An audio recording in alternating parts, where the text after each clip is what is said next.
પોસાતા નથી આ માણસો બારે, પોસાતા નથી બારે. શું હે ગાઈસ, કેમ છો બધા? મજામાં. સવારના અમે નીકળી જાય છે એક્ઝામ દેવા, પણ એના પહેલા અમે જાય છે હનુમાન દાદાના દર્શન કરવા. તો અમે પ્રેમથી પેલા દર્શન કરી લઈએ છીએ અને અમે નીકળી જાય છીએ કોલેજના તરફ. કાલે વરસાદ આવ્યો તો લાગે ઝાડ પડી ગયું, તો આપણે મળી એક્ઝામ પછી.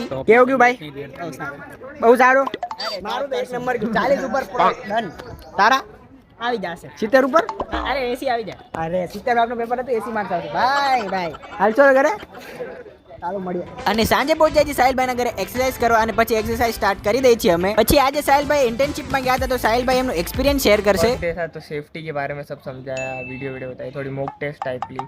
बस नाश्ता देख के मैं खुश हो गया. हाँ, ये हुई ने मुद्दे की बात. પછી હું ને સાહિલભાઈ નીકળી જાય છે સાહિલભાઈનો પાસપોર્ટ સાઇઝ ફોટો કઢાવવા. ફોટો તો પાડી લઈએ છીએ અને સાહિલભાઈ ફોટા ફેંકી પણ દે છે. પોસાતા નથી આ માણસો બારે, પોસાતા નથી બારે.